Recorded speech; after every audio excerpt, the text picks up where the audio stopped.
Hey, welcome back to YT Finance, and this is the channel where I went to business school so you didn't need to, and today we are talking about the best artificial intelligence AI stock to buy according to a Wall Street analyst. And no, it's not Nvidia. And then after that, we're going to jump over to another article titled PLTR, Analyzing Palantir Technologies' Short Interest. So we're going to be going over their latest news updates, price targets, upcoming catalysts, and what professionals think about this company regarding their newest developments. So with all of that being said, don't forget to go and annihilate that like button right now for more videos on Palantir Technologies. Subscribe if you are new. Don't forget to become a member of this channel for as little as 99 cents per month because that's what keeps me here on YouTube. And with all of that being said, I say let's jump right into today's stories.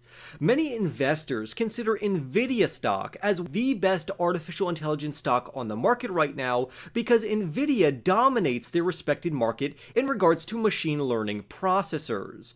However, a Wedbush securities analyst named Daniel Ives takes a different approach because he recently told CNBC that Palantir Technologies is actually the best pure play AI name to buy, and I completely agree with him in that regard. His conviction is due to Palantir beginning to monetize their new artificial intelligence platform known as AIP. Now, although most Wall Street analysts haven't decided on what they think about Palantir, and the ones who have decided on what they think about this company, they are in conflict with one another. Some of them are very bullish, and some of them are very bearish. Palantir currently has more sell ratings than buy recommendations, with the 12-month median stock price target coming in at around $18 per share, which only implies approximately 2% upside from its current share price of around $17.84. However, Daniel Ives has a price target of $25, and Daniel Ives also outranks the majority of these other analysts, considering that Daniel Ives is a very prominent 5-star analyst. So clearly his opinion holds a lot of value here. But let's discuss what he particularly likes about Palantir Technologies. Palantir Technologies is a big data and analytics company which serves both commercial enterprises as well as government clients. And Palantir essentially helps their customers turn chaotic data into smart data-driven decisions. So it essentially interprets large data sets, and this enables management of that company to make informed decisions. Palantir is already a leader in artificial intelligence as well as machine learning, and this is thanks to their amazing platforms. Several analysts have already praised Palantir over the last year for how innovative it is in regards to artificial intelligence as well as machine learning. If you didn't know, there was an institution known as Forrester Research which named Palantir as the leader in artificial intelligence and machine learning platforms, noting that Palantir had a stronger product than any of their competitors. And these acknowledgments go a long way, and it signals to prospective customers the veracity and the overall utility of Palantir's products. Palantir is leaning into their strengths right now, which is machine learning as well as artificial intelligence, and that's why they launched their AIP product, which is their artificial intelligence platform. This adds support to large language models, and Palantir has also reoriented itself with a very strong go-to-market strategy with their AIP bootcamps, which we've talked about. And these boot camps consist of inviting customers to where their customers will spend 5 days at an event to where they will learn how to deploy artificial intelligence solutions through AIP using real data from their business to make the customer's business more effective and efficient. The chief revenue officer of Palantir Technologies, named Ryan Taylor, said that these boot camps are driving contract expansion, and that's exactly what we want to see as an investor, because the more contracts they land, that's going to increase their overall revenue, which is their top of the line, and of course it's going to increase their bottom line, which is their profits. Palantir has literally posted 4 consecutive quarters of posting GAAP profits on a generally accepted accounting principles basis. And Palantir has also reported very solid results over the last few quarters. And since AIP has now taken the reins of the overall company, we can anticipate further upside potential in regards to their financial metrics, to where Ryan Taylor even said, and I quote, "The potential market for AIP and the trajectory of possible AIP growth for our business is massive." However, there is a slightly concerning metric about Palantir Technologies, and that is their relatively light customer count compared to their peers, to where they only have around 453 customers, which can bog them down. However, I would like to add that the reason that these customers are so few in number is because Palantir's products are so expensive. And this also means that their revenue is highly concentrated, to where if any of their customers were to leave, particularly their top 10 customers, it could be catastrophic for Palantir as a company, and of course their overall share price. However, Palantir's AIP product is drawing customers to Palantir, and I believe this trend will continue well into the future.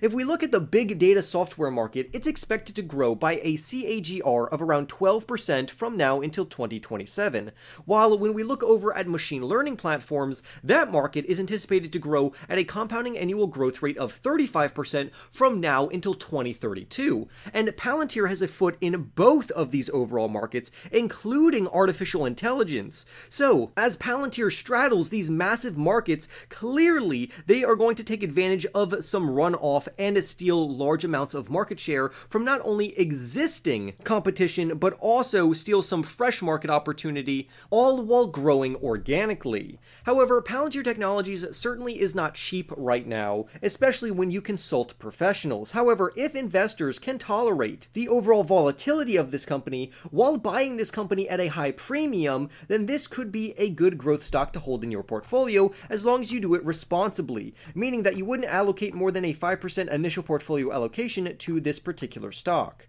However, not everyone seems to agree on Palantir Technologies. For instance, let's analyze Palantir's short interest. And if you don't know what short interest is, don't worry, I will explain it. So let me tell you why short interest matters. Essentially, to quote straight from the article, short interest is the number of shares that have been sold short but have not yet been covered or closed out. Short selling is when a trader or investor sells shares of a company they do not own, with the hope that the price will fall. Traders make money from short selling if the price of the stock falls, and they lose money if the share price rises. And currently, Palantir Technologies' short percentage of their float has fallen by 17.49% since their last report, which is very bullish positive news. The company recently reported that it had 121.15 million shares sold short, which is approximately 6.37% of all regular shares that are available for trading and investing. And the reason we would want to pay attention to this is because short interest is a very important metric to track, because it can act as an indicator of what the market sentiment is towards this particular stock. As an example, if we see high short interest or increasing short interest, this is a bearish negative sign, while the opposite is also true. If we see a decrease in short interest, this can signal a very bullish positive sign, and as we see in Palantir Technologies that their short percentage is decreasing, this is a bullish positive sign for the overall stock and company. The percentage of shares that are sold short for Palantir Technologies has declined drastically since their last report, and this just fuels the fire for investors to buy even more of this company as long as you do it responsibly. However, when we compare Palantir Technologies' short interest against their peers, the story doesn't seem to be straightforward. This is a very popular technique to compare a company's short interest to their overall peer group. And analysts as well as investors do this to gauge how well a company is performing in regards to their peers, and this measures the overall market sentiment that is surrounding a particular company. And according to Benzinga Pro, Palantir Technologies' peer group average for short interest as a percentage of float is 3.13%. And when we looked at Palantir's, they have around 6.37%, meaning that Palantir's is substantially higher than their overall peer group. However, this could also be because Palantir is more popular than a lot of these other unheard of companies within their peer group, and I would also say that Palantir is a very volatile stock that has been in the news a lot lately. So clearly, since Palantir has a lot more attention on it, we should naturally anticipate a higher short interest for this company.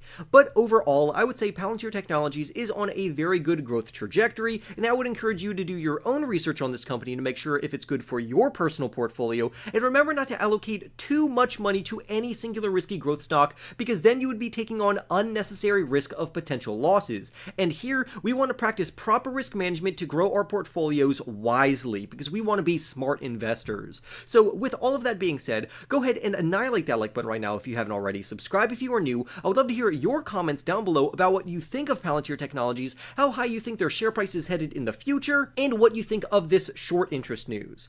Also, don't forget to become a member of this channel for as little as 99 cents per month, because that's what keeps me here on YouTube. And with all of that being said, I wish you the best of luck and happy investing.